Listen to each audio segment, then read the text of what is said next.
Hello friends, स्वागत है आपका आपके अपने लीगल चैनल में। मैं हूं एडवोकेट सनी शर्मा। दोस्तों, कई बार कुछ ऐसे जजमेंट आ जाते हैं जिस पर विश्वास नहीं होता। एक ऐसा ही जजमेंट रिसेंटली फैमिली कोर्ट से आया है जिस पर उस शहर के वकील भी आश्चर्यचकित हो रहे हैं कि भाई ये कैसे हो गया, ऐसा जजमेंट हमने आज से पहले नहीं देखा। दोस्तों, आज बहुत इंपॉर्टेंट चीज, बहुत इंपॉर्टेंट सबक आपको इस पूरे जजमेंट से मिलेगा। ध्यान से पूरी वीडियो को देखना, आखिरी तक वीडियो में बने रहना, हर चीज को समझना। देखिए, अभी कल ही मेरे पास एक मामला था, मेरा ही अपना मामला है, मतलब हमारी सिटी में चल रहा है और लड़की की तरफ के जो केस हैं वो पंजाब में चल रहे हैं। अब उस मामले के अंदर मामला काफी पहले से चल रहा है, आई थिंक 2020 से मामले उन लोगों के चल रहे हैं। अब दोनों पक्षकारों की तरफ से केस हैं। इनिशियली तो आपको पता है बहुत ही बड़ी अमाउंट होती है तो पॉसिबल नहीं होता। लड़के ने भी केस फाइल कर दिए। अब लड़के के भी केस चल रहे हैं, उधर से वो केस भी चल रहे हैं और मामला आकर के लड़का कहता है मैं 5 से 6 लाख रुपए तक दे करके आपको खत्म कर दूंगा। मतलब ये लड़के की पॉकेट कहती है।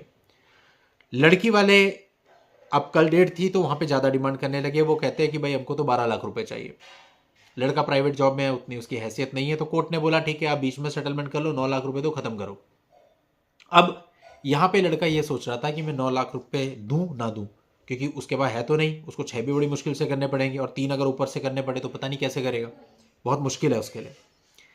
अब वो इस बात पे सजेशन लेना चाह रहा था कि सर मुझे क्या करना चाहिए।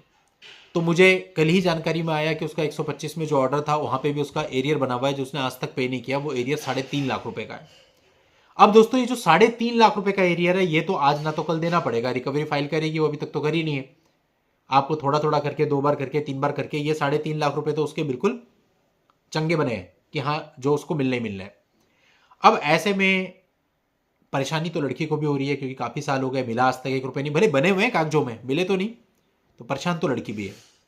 वो लोग भी चाहते हैं निपटाना। तो ऐसे में लड़की वालों को भी ये समझना चाहिए कि अपनी जिद पे ना रहें, और लड़के को भी ये समझना चाहिए कि भाई थोड़ा बहुत ऊपर नीचे करके मैं इसको कर लूँ। अगर लड़का कह रहा है कि मैं 6 तक कर सकता हूँ तो मेरे हिसाब से अगर 7-8 तक भी उसको जाना पड़े तो जाके खत्म करना चाहिए। अदरवाइज जो उसका वो पीछे का रिकॉर्ड है वो तो बढ़ता ही चला जाएगा ना, आज ना तो कल उसको देना पड़ेगा। और लड़की को भी ये समझना चाहिए कि पिछले 4-5 साल से मैं लड़ रही हूँ, मुझे 1 रुपये भी नहीं मिला, तो आगे मुझे क्या मिलेगा। इसी तरह से मिलेगा, कभी वो देगा कभी नहीं देगा, और ज्यादा परेशान हो गया तो भाग जाएगा देश छोड़ के, तो क्या कर लोगे।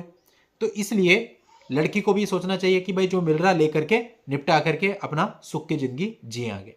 तो मेरे हिसाब से अगर वो 6 पे है तो 6 से 7 पे आ सकता है, और लड़की को 9 बोला गया है तो 9 से 8 पे 7 पे आराम से आ सकती है, और एक इसको निपटा के खत्म करना चाहिए। ये होती है समझदारी। और समझदारी नहीं दिखाओगे, दोनों पक्षकारों के पैसे कोर्ट में लगते चले जा रहे हैं। और कई बार लड़के के पक्ष से हमने ये देखा कि लड़का स्टार्टिंग में सेटलमेंट करता नहीं है। इवन तब भी जब रीजनेबल अमाउंट आ जाती है, जब एक ऐसी अमाउंट आ जाती है जिसपो उसे कर लेना चाहिए। अब आप ये बोलेंगे साहब हमने तो कुछ गलत किया नहीं, हम 1 रुपए भी दे क्यों। ये सब थ्योरेटिकल बातें नहीं चलती, प्रैक्टिकल बात करो। प्रैक्टिकल बात क्या है? प्रैक्टिकल बात यह है कि आपने कुछ नहीं किया, मैंने मान लिया आपने कुछ नहीं किया, कोई गलती नहीं की, लेकिन अगर लड़की 3 केस करेगी तो उन 3 केस को चलाओगे, और चलाने में जो पैसा लगेगा चलो वो तो लगेगा, लेकिन जो आपकी हेरेसमेंट होगी, जब तक आप कोर्ट से बाहर रहते हो ना, आपको समझ में नहीं आता। आपको लगता है मैं तो ये उखेड़ कर दूंगा वो उखेड़ कर दूंगा, लेकिन रियलिटी क्या है?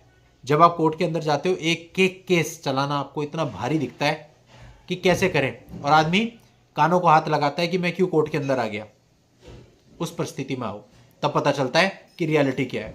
तो इसलिए अगर इनिशियली आप सही तरीके से काम नहीं करेंगे, आप पहले ही कैलकुलेशन बिठाइए कि भाई अगर मैं कोर्ट में आता हूं तो मेरे को क्या फायदा मिलेगा और कितना मेरा नुकसान होगा।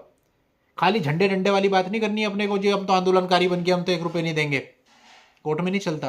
कोर्ट ने अगर ऑर्डर कर दिया 10,000 रुपये का तो फिर कोर्ट उठा करके लाएगी आपको रिकवरी के बाद, और पैसा देना पड़ेगा आपको। ये वो सारे भुक्तभोगी लोग जानते हैं जिन्होंने ये सब चीजें भुगती हैं, और बहुत से ऐसे भी हैं जो जेल रह करके आए हैं, तो वो छोड़ देते हैं उस बात को। मेन बात यह है, जो इस वीडियो का मकसद है कि आपको प्रैक्टिकली सोचना है। और इस पर जो जजमेंट आया है ये भी ऐसा ही है। ऐसे में जो पत्नी थी, पत्नी ने एक डाइवोर्स का केस फाइल किया। उसने पति पर आरोप लगाए कि भाई अत्यधिक शराब पीता है, इसका गैर जिम्मेदाराना व्यवहार है और ये उत्पीड़न भी करता है। ये सब आरोप थे। इन आरोपों के आधार पर डाइवोर्स फाइल किया गया था। 2 साल से त्याग किया हुआ था तो परित्याग का भी आधार था। अब ऐसे में पत्नी का यह भी आरोप था कि भाई जब अलग रहते थे तब भी ये व्हाट्सएप पे दूसरी लड़कियों के साथ में अपनी डीपी लगाता था, और फेसबुक पे भी अन्य महिलाओं के साथ में फोटोज पोस्ट करता था, जिससे उसे मानसिक उत्पीड़न होता था। और एट द एंड कोर्ट ने पत्नी की बात से सहमत होकर के उसको तलाक की डिग्री ग्रांट कर दी। और ऐसे ही तलाक नहीं दे दिया प्लेन, एलिमनी, 10 लाख रुपए की एलिमनी, 10 लाख रुपए का शादी का खर्चा, यानी टोटल 20 लाख रुपए पति को बोला आप इसको पे कीजिए विद इन 6 मंथ्स। इसके साथ साथ इसका सारा सोना, दहेज के सारे आइटम, गिफ्ट के सारे आइटम 3 महीने के अंदर सारे वापस रिटर्न कीजिए। अब क्या करोगे? अब आप इस ऑर्डर को लीजिए, हाई कोर्ट में जाइए। यही तो, पति के पास क्या ऑप्शन है इसको चैलेंज करने के अलावा? तो दोस्तों, ये जो इतना बड़ा ऑर्डर हुआ, वहां के वकील भी इस पर आश्चर्य जता रहे हैं कि हमने आज तक इतनी बड़ी अमाउंट का ऑर्डर ऐसा नहीं देखा है, लेकिन कर तो दिया। अब जिसके खिलाफ ऑर्डर हुआ उसके पास क्या रेमेडी है? अब हाई कोर्ट जाओ, हाई कोर्ट में लड़ो। तो अभी फंस गए ना। तो इससे बेहतर था कि अगर इनिशियल लेवल पे आपका 7-8 लाख रुपए में, 10 लाख रुपए में, 12 लाख रुपए में हो रहा था, तो इससे तो बेहतर था। अब 20 लाख रुपए ये खड़े हैं आपके, और कौन सा हाईकोर्ट आपको पूरी मुक्ति दे देगी? हो सकता है थोड़ा बहुत रिलीफ दे दे, ऐसा तो है नहीं कि हाईकोर्ट ये कह देगा कि आपको पे ही नहीं करना है ना, जब एक ऑर्डर हो चुका है। तो थोड़ा सा प्रैक्टिकल रहते हुए आदमी को चलना चाहिए। अगर आप प्रैक्टिकल रहेंगे तो काम चलेगा, जब प्रैक्टिकल ही नहीं है तो कोई मतलब नहीं है उसका। अब लड़के के ऊपर एक केस होता है, वो लड़वाता है, दूसरा होता है लड़वाता है, तीसरा होता है लड़वाता है। फिर जितने केस बढ़ेंगे उतने आपके एक्सपेंसेस भी तो बढ़ रहे हैं, उतनी आपकी हैरेसमेंट भी तो बढ़ रही है। ये बात भी तो सोचो। तो ऐसा नहीं कह रहा हूं मैं आपको सेटलमेंट करो, वो आपकी मर्जी, क्योंकि आपकी लाइफ है, करो ना करो हमें क्या फर्क पड़ता है। हमारा उद्देश्य है आपको समझाना कि आप जो भी डिसीजन लें वो डिसीजन सोच विचार करके ले, कैलकुलेशन लेकर के ले, ना कि भावनाओं में ले। तो ये जो रीसेंट जजमेंट है, इससे काफी कुछ सीखने को मिलता है। सीखने को ये मिलता है कि एट द एंड जब कभी भी डाइवोर्स होगा तो कोर्ट ने कुछ ना कुछ अमाउंट, कुछ ना कुछ फिगर सेट करनी है, और बाय चांस की बात है वो अमाउंट एट हायर साइड भी हो सकती है। तो हम क्यों इतना लड़ें, क्यों अपनी लाइफ खराब करें? हाँ ठीक है, अगर लड़की बोलती है बहुत ही अनरीजनेबल, तो नहीं किया जा सकता। बट अगर कोई रीजनेबल अमाउंट हो, आपके दिमाग में ये हो कि इससे ज़्यादा पैसा मेरा कोर्ट में खर्च हो जाएगा और फिर भी मुझे इतना देना पड़ेगा, तो फिर तो पूरे तरीके से बेवकूफ़ी होगी कि हम उसको लड़ें और फिर बाद में उसे उतना ही पैसा दें जितना स्टार्टिंग में दे रहे थे, उतना ही 10 साल लड़ने के बाद भी दें। तो वो तो कोई मीनिंग नहीं है उस चीज़ का। और स्टार्टिंग में क्या होता है, दिल के अंदर जोश भी होता है। जब अपने पूरे सिस्टम से आदमी लड़ता है ना, सारा जोश ठंडा पड़ जाता है। फिर वो कहता है यार ये सिस्टम है। बहुत है मेरे पास ऐसे केस है जो स्टार्टिंग में लड़के कहते थे हम तो 1 रुपये भी नहीं देंगे सर। समझाया था हमने कि भाई अगर आपका रीजनेबल, ना सर 1 रुपये भी नहीं देना, लड़ना है। और अब हम लड़ रहे हैं, लेकिन वो बैकआउट कर गए, बोला सर नहीं और नहीं लड़ना। क्यों? क्योंकि टाइम लगता है। कोई भी चीज़ है एक दिन में नहीं होती, 3 साल, 4 साल, 5 साल, कुछ नहीं कह सकते आप कितना टाइम लगे।